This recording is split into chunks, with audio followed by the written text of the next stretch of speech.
Low GI foods, definition, list, health indications. The low GI or low glycemic index cause a lot of ink to flow. Is it the panacea to normalize a somewhat capricious glycemia or for better efficiency on weight loss? What are the preferred foods? GI definition. Low GI. What does that mean? Let's start by defining a glycemic index. The latter corresponds to the ability of a food to raise blood glucose levels, blood sugar levels. There are low below 35, medium between 35 and 50, and high above 50 GI foods.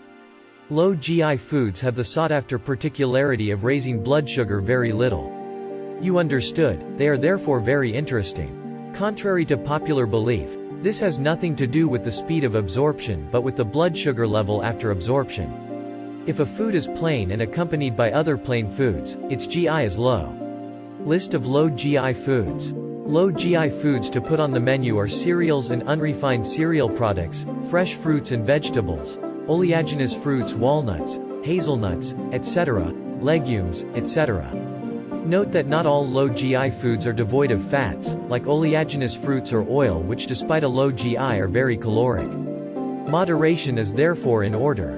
Among foods with a very low GI below 35, lager, agar, lol, almonds, walnuts, hazelnuts, anchovies, avocado, oats, beetroot, broccoli, agave, dried apricot, sugar-free cocoa, sprouted cereals, dark chocolate with 70% cocoa, fruit compotes without added sugar, tomato coulis, barley, chickpea, soy flour, cottage cheese, petite suisse, fresh fruits all except pineapple, papaya, grapes, melon, kiwi, lychee, watermelon, ripe banana, chia seeds, sesame seeds, pumpkin, sunflower, flax, konjac, soy milk without added sugar, cow's milk, fresh vegetables all except pumpkin, cooked carrot, cooked beetroot, parsnip, pulses, acacia honey, mustard, coconut, olives, barley, quinoa, wheat and oat bran, tofu, vermicelli wheat, soya, coffee, tea and infusion without sugar. Low GI foods for breakfast. What to eat? For a low GI breakfast, opt for wholemeal or cereal bread or even spelled bread. You don't have this type of bread, toasted baguette from the day before will be perfect. For the sweet touch, a little agave syrup instead of jam. On the cereal side, oat flakes are still popular. A fresh fruit will complete this breakfast. Namely, a food with a sweet taste does not automatically have a high GI. What are their health interests?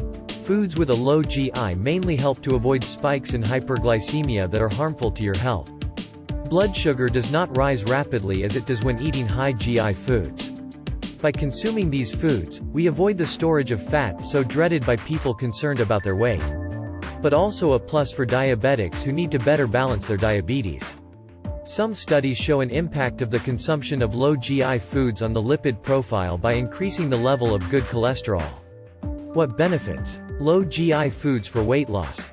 As seen above, low GI foods avoid a high insulin response, so the risk of storage in the form of fat is limited.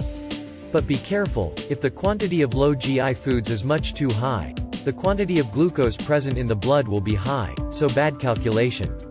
Foods to favor will be fresh fruits and vegetables associated with cereals or cereal products rich in fiber, so-called semi-complete or complete products. Low GI foods for bodybuilding. Low GI foods help replenish muscle glycogen reserve sugar stores that have been heavily used during training. They will therefore be favored the day before your sessions for better efficiency. Foods to favor will be foods rich in protein such as white meats, preferably fish, eggs, cottage cheese associated with unrefined starchy foods. Low GI foods and diabetes. You should know that the more insulin secretions are high and frequent, the more the body is forced to adapt, and in the long term, the cells will become resistant to insulin. By favoring foods with a low GI, the body is less stressed and the onset of type 2 or non-insulin dependent diabetes is delayed. Fresh vegetables associated with starches including legumes, fresh fruits in reasonable quantities will be welcome. Sugar and sweet products are not to be banned, but they will preferably be consumed at the end of the meal, such as the square of dark chocolate with a little coffee. My dietitian advice. The consumption of low GI foods does not dispense with the consumption of high or medium GI foods. On the contrary, it is essential to keep the pleasure and gourmet side with high GI foods but by opting for occasional and/or simultaneous consumption with those with low GI, quite simply.